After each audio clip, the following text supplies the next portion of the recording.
Hello, everyone. Thank you for joining us today, this morning, maybe this evening, wherever you're coming in from. My name is Matt Cornwell. I work in the RIT Saunders College of Business.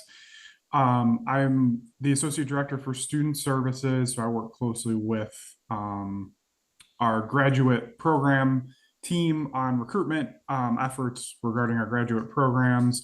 And today is our fourth, I believe, fourth or fifth grad chat session regarding our MBA and then importantly our Master of Science programs. And today we're going to talk about our Master of Science in Finance. And I'm joined by Dr. Hao Zhang, who is the program director. So before I turn it over to Hao, just a couple logistical pieces. Please do not hesitate to ask any questions that you may have. So please feel free to use the chat to do that, or you can certainly unmute yourself as well. And then if anyone needs captioning, you can certainly select that option within your Zoom screen as well. And the automated captioning is available. But without further ado, I will turn it over to Hao and we'll get started. Thank you, Matt. So I have a slides to introduce myself. So let me use also the slide for our program. Are you able to see this slide? Yeah, we've got it. Okay, If you can go full screen. full screen. Okay, let me try to do that. Okay, is that okay? Yeah, perfect. Yeah. Okay, thank you. Okay, hello everybody. My name is Hao. I'm a professor of finance, also the director of the Master of Science in Finance program. So you should be able to find my email online, and this is my homepage. Okay, so without further ado, let me move forward to the introduction to our program. So we have a very nice Master in Finance program at RIT. So as we know, RIT is a very prestigious university in terms of its strengths in the STEM field. So our finance program is a very unique program. Our curriculum focus on a lot of topics in the intersection between finance and technology. So what makes our program cool and different? I think that's the first topic we want to first point I want to make is that many of our courses will prepare our students for today's market. Today's market become more and more data driven, analytics based. So our highly flexible program will enable you to learn a lot of analytics tool like Python, R, MATLAB, SAS, SQL, and so on. So also our finance curriculum will also help you prepare some exam to take some exam. For example, if you are interested in taking CFA exam, some courses like our investment courses, option and future courses certainly are helpful to you. So we have other unique strengths. I will go over more of them in the next few slides. So here I also want to discuss one issue, one strength of our program. This is a STEM designated program. It suggests that if you are an international student, you are qualified to apply for around 24 work extensions to the OPT period. So that means you can stay here for a longer time, and then you can use the OPT to work for a certain company to gain additional working experience, give you additional time for your transition. So now let me discuss a little bit about our curriculum. So in our curriculum, students are required to take 10 courses here. These 10 courses include 1 accounting courses, 3 finance required courses, 3 finance elective courses, and 3 STEM elective courses. As I mentioned earlier, so we have a lot of flexibility in this program. If you take a look, this slide, basically the first one and the second one are the introduction level finance accounting courses. If you are a student from math major or from CS major, so usually it's a good idea to take these 2 courses. However, if you are a student from finance major or economics major, That means very likely you have already gained knowledge in these two fundamental courses. So from the last year, our program and our department faculty member decide that if you have a background in these two courses, we will allow you to take higher level classes to substitute these lower level classes. That will give you additional flexibility. You can think this is more like now you have only you look like now you only have 2 required courses. You will have 8 elective courses. A lot of flexibility in our program. So probably some of you do not understand the benefit of this flexibility. Let me elaborate a little bit more here. For example, if you are a student really interested in, say, accounting, now you can take some elective courses here in this finance elective area. You also can take 2 additional accounting courses like personal taxation, corporate taxation, financial statement analysis here, and as a substitute for these 2 courses. In this case, you will have 5 very flexible courses. If you want to take additional courses, you can take STEM elective here like accounting analytics. Okay, so that means you have 6 accounting courses you can take. On the other hand, if you are interested in another side of a business analysis like analytics, right? So if you want to do that, you have 3 STEM elective here. You can take all kind of analytics courses here. And then within our finance elective, we do have analytics-based courses. And then you can take 2 additional courses to replace these first 2 courses, Accounting 603 and FINC 721. In this case, you will have around 5 to 6 courses in analytics field. So that means you really can become a financial professionals, not only good at finance, but also equipped with analytics skills. Okay. Now, so when we talk about the 3 finance elective courses, students can choose these courses from this list. Our elective courses cover the advanced corporate finance classes, portfolio management classes, modeling classes. So we also have a seminar in finance courses. Topic might vary from time to time. Next year, we will offer a very interesting course about blockchain, cryptocurrency, and fintech. So there will be a professors teaching these courses, and students who take these courses will be able to get certificate from a industry leader. Okay, so that means you not only take this class, you will get a certificate. So we also, of course, we cover like international finance and also equity analysis. I will have additional slide to cover this later several courses here. Now, so one thing I want to bring to your attention is probably you know that finance has become more and more data-driven, analytics-based. Let me use next slide to demonstrate that. So here we can see a graph. In the past 20 years, you can see the market share of algorithm tradings increased dramatically. In the stock market, the first curve here, equity market, in the first stock market, you can see around 20 years ago, only around 20% or 25% of the tradings made by computers, right? At the time, ECN was the popular name, right? So nowadays, if you take a look this first curve, the first curve here, more than 65%, around 2/3 of the tradings made by computers, algorithm trading. Probably heard about something called high frequency trading. That's related to this concept. So that means a lot of financial professionals, in order to make transactions, do financial analysis, what do they need? They need to know the data skills. They need to know the analytics skills. That's what we want to do. That's what we want to train our students. So therefore, in our curriculum, as we discussed earlier, we require students to have two different types of elective: finance elective plus STEM elective. Many of our students take analytics courses in the STEM elective. You can perceive our program is actually like finance plus analytics program. Okay. So let me use one more slide to highlight these several trends here in the industry. We know that in recent years, There are several industry trends. We can easily observe them from news media, from your conversation with alumni. So the first one is computer-based trading. We have already discussed in the previous slide. To respond this industry trend and follow the alumni's suggestions, we have a new course called FINC 761 Algorithm Trading course. In this class, we use the trading as a setting.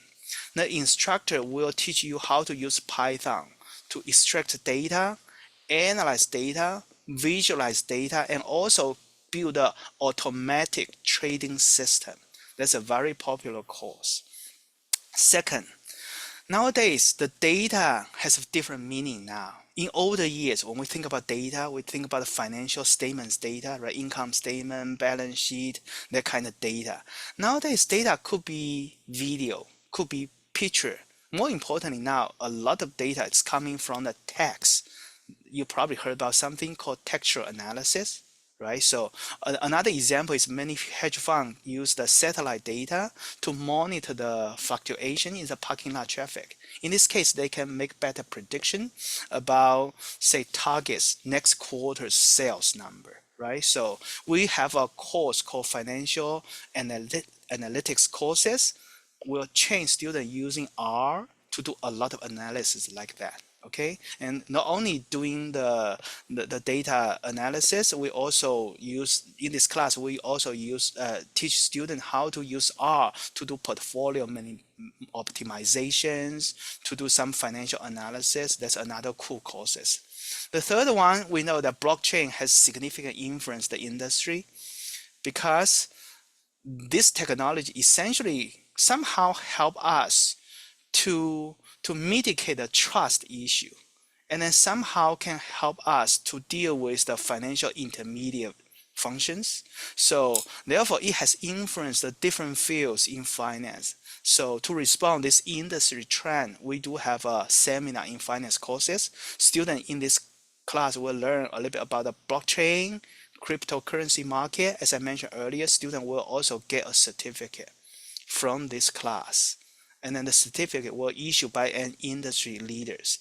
Okay, now last one is AI. Now everybody talks about AI. AIT, our provost talk about AI, our dean talks about AI, our department chair talks about AI, right? So we really want to embrace this trend.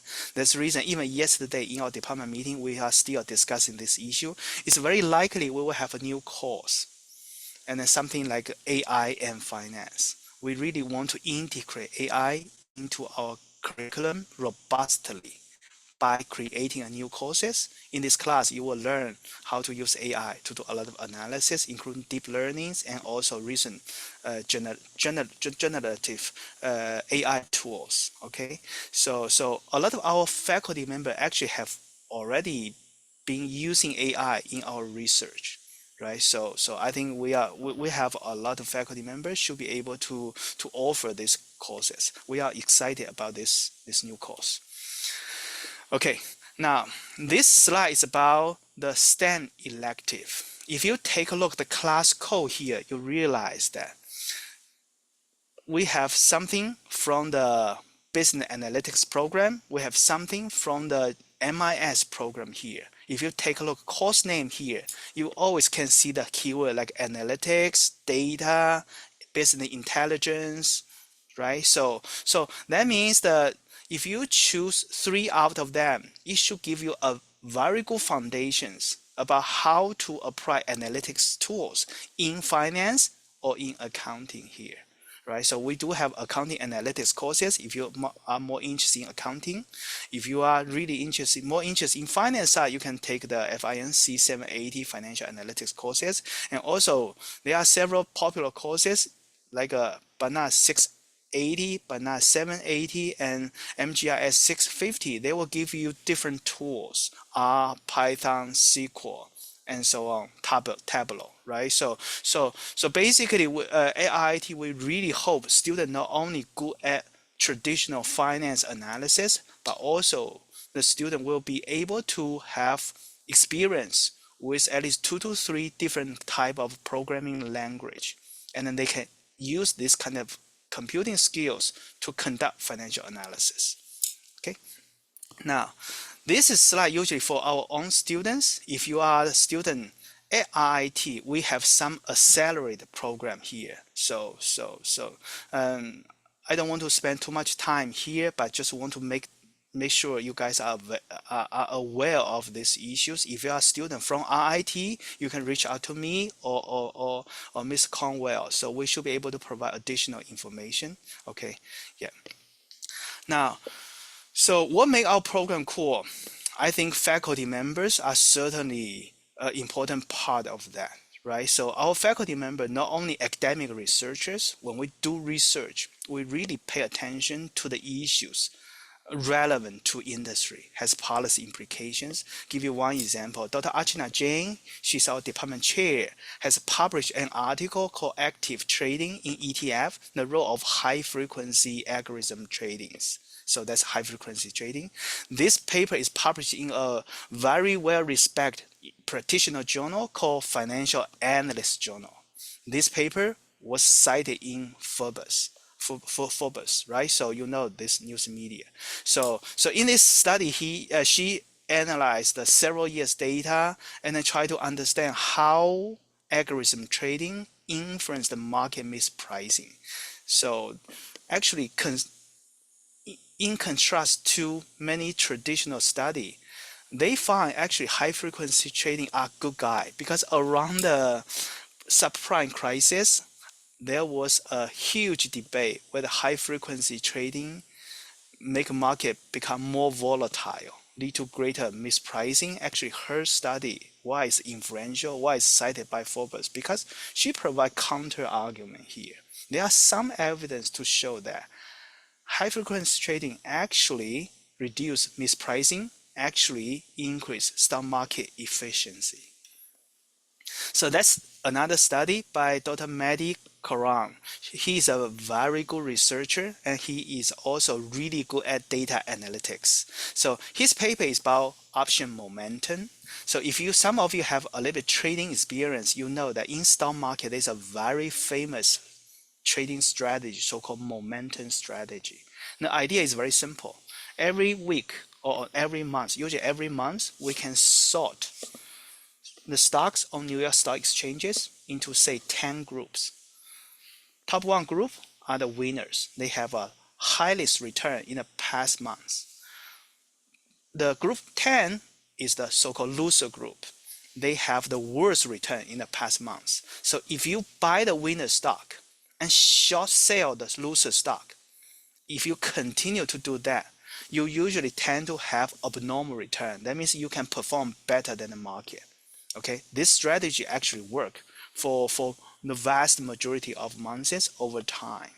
Now, Dr. Coran's work essentially extends this work to the stock option market, because nowadays derivative market, option market become more and more liquid and more active. So it become more practical to implement this strategy in option market. Their studies just try to see whether this strategy work for the stock option market. They find out, okay, this strategy not only work, but also the prediction power of this trading strategy can last up to, say, 6 to 36 months. Okay, this is a very practical study, but also highly important study. That's the reason this paper is published in one of the leading journals, one of the top journals in finance field, Journal of Finance. Okay, now on this slide, I just want to highlight some of our students. Okay, we have, as I mentioned earlier, we have good curriculum, we have good teachers, we give students tools to make sure they can be successful in the future. Now, here is the outcome. So the first student at Edis, she's an international student from Nigeria. She joined the Citibank around 2 years ago. She joined there as a senior financial analyst, because if you are a master student, you are often tend to have a little bit higher title. And then Lawal also joined the Citibank. If you go through this list, you can see the, I think, big name in our industry: Goldman Sachs, Paychex, Citibank, AIG, Nuveen. So just in case you don't know this Nuveen company, this is one of the leaders in the asset management field. Particularly, their strength is about the fixed income investing. That means bond market investing. Okay, so now there are several issues I want to highlight for our program and also our school here. First one, we have a very active club here. So this club, student club, meet weekly. The students manage a real $250,000 portfolio. Actually, I think due to the very good performance in the past several months, I think our portfolio value now is over 300,000. The students are the one really run this program in the weekly meeting from time to time. Actually, today there's a meeting today. So student can do something called stock pitches. You can suggest to buy, you can suggest the club to sell a certain stock. In this case, you can see we have more like everybody in this club is some kind of portfolio manager. But you need to make a presentation to the club members. If you make a good argument, and then everybody will vote. If everybody vote yes, and then not everybody, if you get the majority vote, so basically your stock pitch will be passed, and then the trade will be executed. So that's very cool. Students like that. And then also they feel they gain experience from that. And also in the club, from time to time, we also invite guest speakers, alumni come back to give talk. So a lot of great networking opportunities. We also participate into different kind of trading competitions or stock analysis competition. For example, last year, a team from this finance club win the very prestigious Bloomberg Global Trading Challenge. So our team was placed number 3 globally out of around 2,000 teams across hundreds of universities. And in the North American, our team was ranked number 1 because the first team and the second team is in an Asian country. Okay, we are globally number 3, North American number 1 team. Okay. Second, if you take a look at this picture here, you should be able to see there are some monitor here, right? So if you are familiar with finance industry, you know that basically we have Bloomberg terminal here.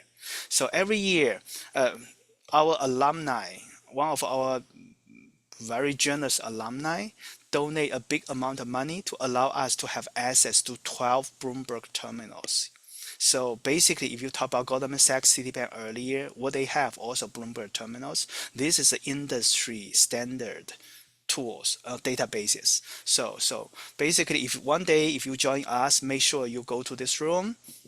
Yeah, try the Bloomberg terminal. And by the way, we do have courses require students to take a Bloomberg market concept certificates. So basically, you are required to work on a Bloomberg related issue, Bloomberg terminal related issue. We will ensure you have exposure to these great tools.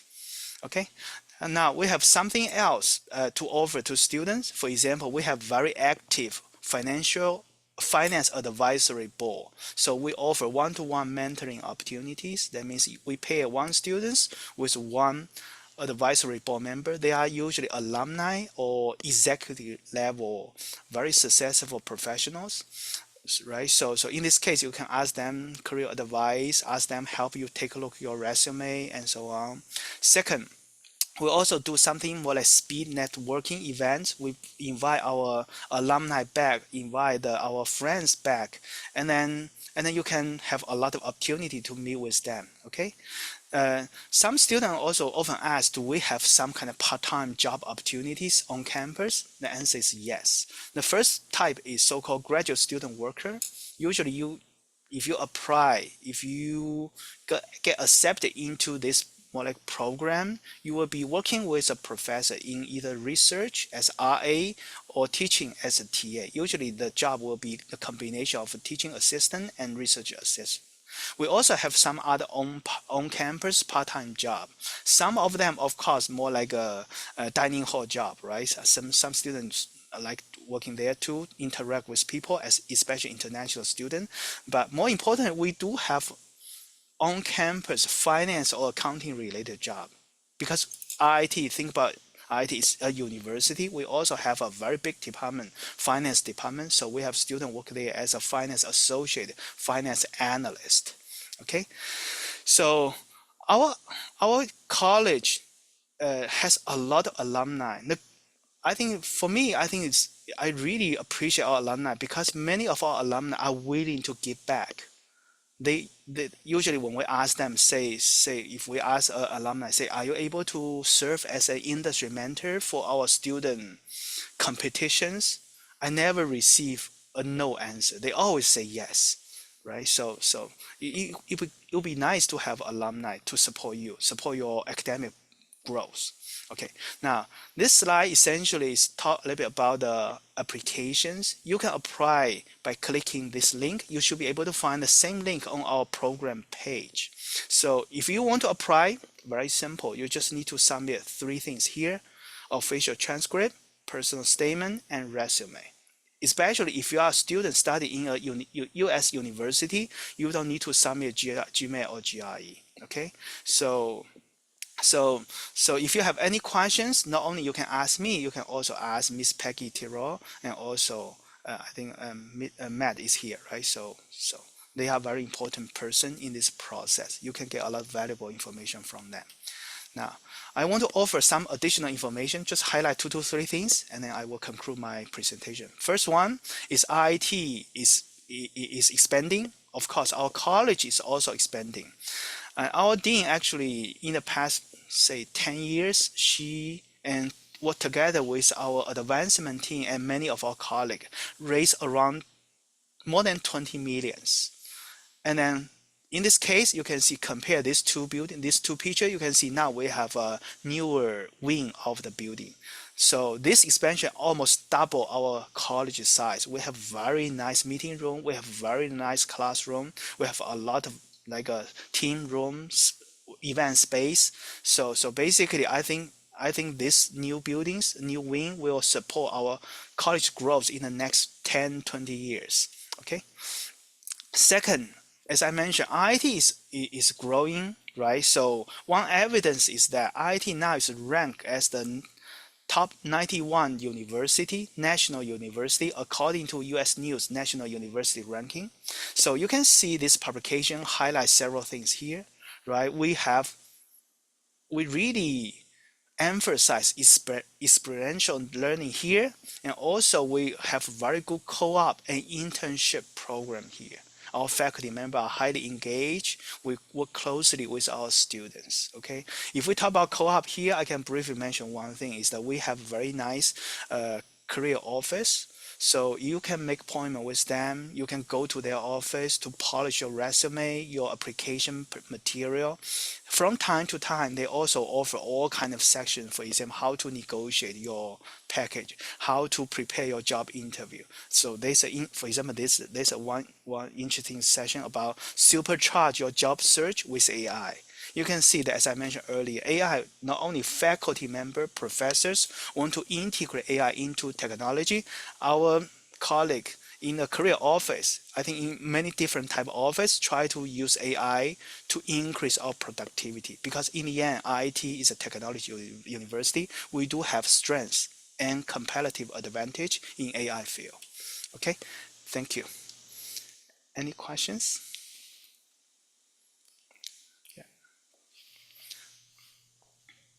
Thank you, Hal. Appreciate it. That was awesome information.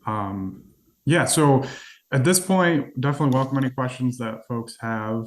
And again, feel free to unmute yourself or use the chat, whatever is easiest for you.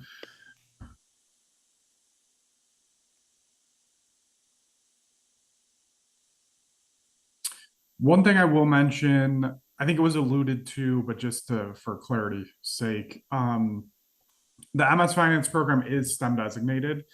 So for any international students who are seeking the STEM OPT extension, that is an option within the program. And as you could see, as Hal went through the curriculum, you do have those STEM electives built in to the content.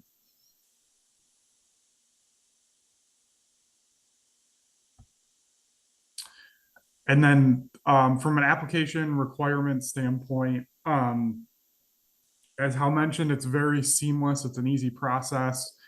Um, we do require the GMAT or GRE for international students who do not have a degree from the US. Yes. But outside of that, it is waived. And the IELTS or TOEFL, the same kind of concept. If you have a degree from the US already and are an international student, that's waived. If not, you would have to take it. Um, we do have robust scholarships as well. So I think it's important to know that those exams, if you do have to take them, can lead to strong scholarship outcomes. Typically, our scholarships range from 20 to 50% of tuition. So they are merit based. So, the higher awards tend to be a little more competitive, but we do try to work with students through that, right? And understanding that, if you really want to be here, really want to come to RIT, but might need a little additional support from a finance standpoint, from a scholarship perspective, we have, the merit scholarships we offer, but we do have some endowed scholarships as well in the college. So we do try and work with students here and there when we can on things like that as well.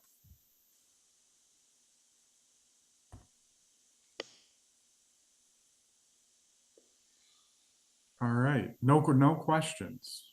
Okay. All right. How, anything else that you want to add just in closing? Yeah, I think I already provide most information I want to share with our students. Perfect. Okay. Thank you again, Hal. Really appreciate the time. We will send a follow-up to you after the session. So if you have questions, okay, we did just have a question come in here.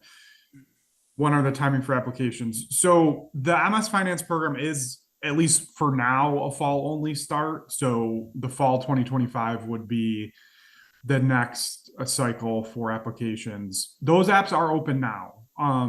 If you are currently taking classes, I would suggest waiting until after your current semester. So we have all but, one semester left of your studies if you're finishing in spring of 25. But from that perspective, applications are open at this point. So ideally, sometime in like January, February is a pretty good time to apply, but we don't have a hard application deadline. We take them on a rolling basis. So if you do get backed up a little bit and can apply until, spring, middle of spring, that's okay too. It's not, there's not a hard cutoff per se.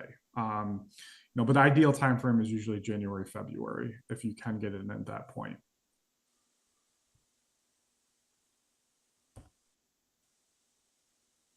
And that application process occurs pretty quickly. Once you're fully complete with the application, our turnaround time is pretty quick.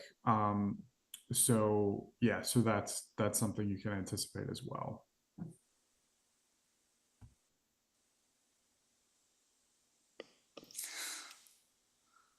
Yeah, so the GMAT score, we look for scores around the 50th percentile, which is about a 590 or so on the GMAT. That's not a hard requirement though. We work with students through that. If you score, we certainly have admit students that score below that and certainly above it as well. But it certainly shouldn't be a turn off if you're not scoring at that range. I would certainly still encourage you to submit an application, and we'll review things fully. We are very committed to a holistic review and not, the GMAT's a data point, but it's one data point. Your academic performance, all of those things are factored in. So yeah, so that's generally what we like to see. But again, that's one variable. Yeah, anything you want to add on that? How? Yeah, if I may, so I think I think Matt is exactly correct. So we take a look at the entire portfolio. If you have a good GPA, for example, if you have a good score from quant-based courses, usually, for example, if you did not do a good job in GMAT, we are fine because we understand you have a very good foundation from your curriculum, from your undergraduate education. So I think we take a look whole package. That's the point. Yeah. Yeah, it's very important. Again, it's a data point, but it's just it's one variable.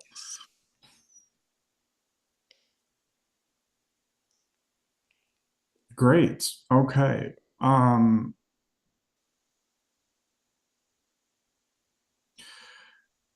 Yeah, so from an application process standpoint, the question is, can you provide more information about application process, eligibility, and typical compensation for grad assistantships and on-campus work?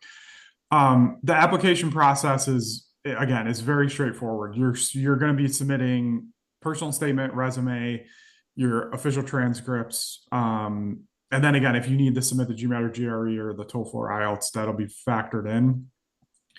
From an eligibility perspective, again, we intentionally do not post, minimum requirements outside of something for like the IELTS or TOEFL. That for those exams we're looking at for the IELTS, ideally a 7.0, but we'll look at a 6.5. And then for the TOEFL, it's typically the minimum we want to see is an 88. And again, those are intentionally on the higher side because business is, you have to be able to communicate. So that's a very important skill set to have. Um, but outside of that, again, from a GPA perspective, there's not a hard requirement. Generally speaking, like a 3.0 might be something that's floated around, but it all depends on things like, if you have work experience, if you have some of that, that can offset, GPA concerns, and particularly if you have multiple years of work experience. So things like that, those are, again, very individual to the candidate. And again, like I said, with the testing scores, we're flexible with those. I will say one piece that you really want to be investing a decent amount of time in and developing a strong personal statement. Do not use Chat GPT, do not use AI. Those things, we want to hear from you. We want to hear your story and what your background is, what your goals are. It's really your chance to market yourself to us. Though that personal statement does not need to be extensive.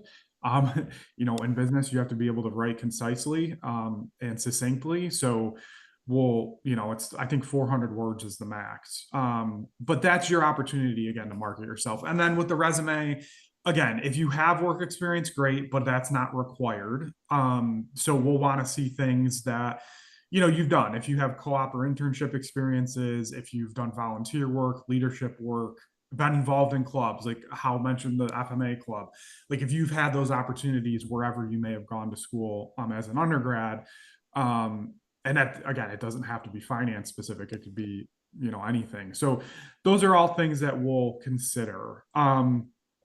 But again, the eligibility piece is relatively broad, and that's intentional because we want to be reviewing things holistically.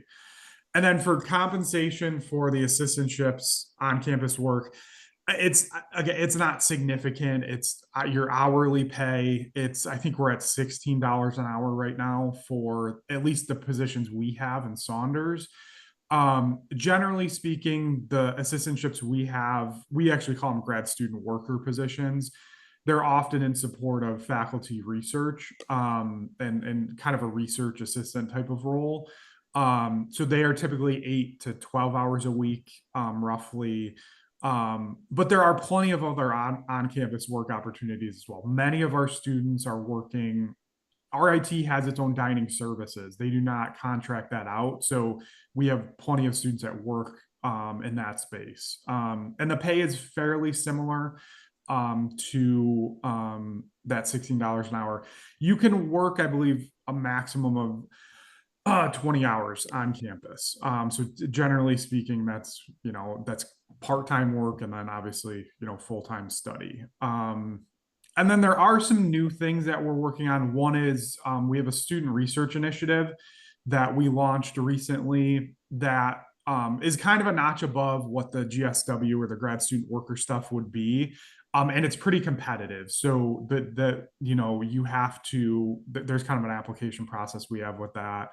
But if you do have specific research interests, there is some opportunities there potentially with the right fit that you could have that opportunity as well.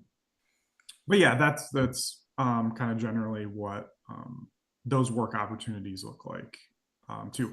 And the other thing to know is if you do want to pursue a co-op, that is an option. So that's not required in our graduate programs, but it is optional. So, in a lot of cases, students will, just do a fall and spring term, do a co-op in the summer, and then finish up their coursework in the following fall term.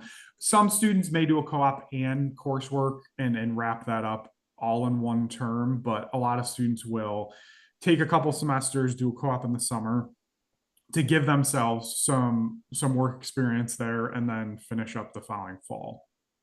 Um, all of the co-ops are paid experiences. They're required to be paid. When you do a co-op, you are not taking classes and thus not paying tuition as well. So, and then if you were to take classes in addition to it, obviously you'd be paying tuition, but it is something where a lot of students that will be their sole focus because it is a full-time experience for those students. And typically they're 12 to 14 weeks roughly. So that is something else to consider as well, as the co-op is optional. But yeah, any other questions?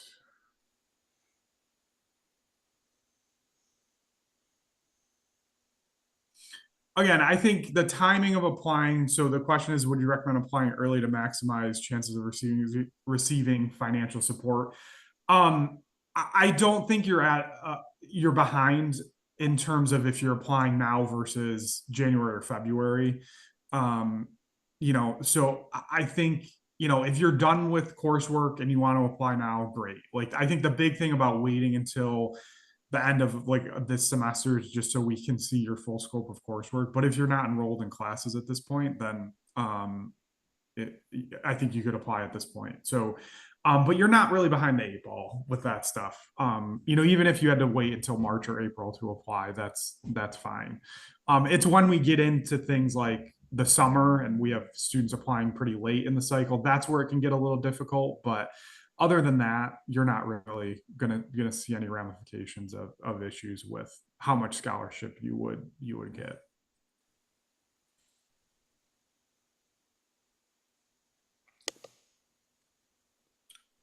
All right. Um, Great. Well, great questions. And again, we'll be in touch, and please don't hesitate to reach out. It's always a good next step to these sessions are meant to be high level, give you high level content and information. So if you do want to meet individually with myself, with how we're certainly willing and able to do that. So yeah. So we will wrap here, but you'll hear from us again soon. And again, please don't hesitate to reach out. But thank you again for joining us today, and we'll be in touch soon. Thank you.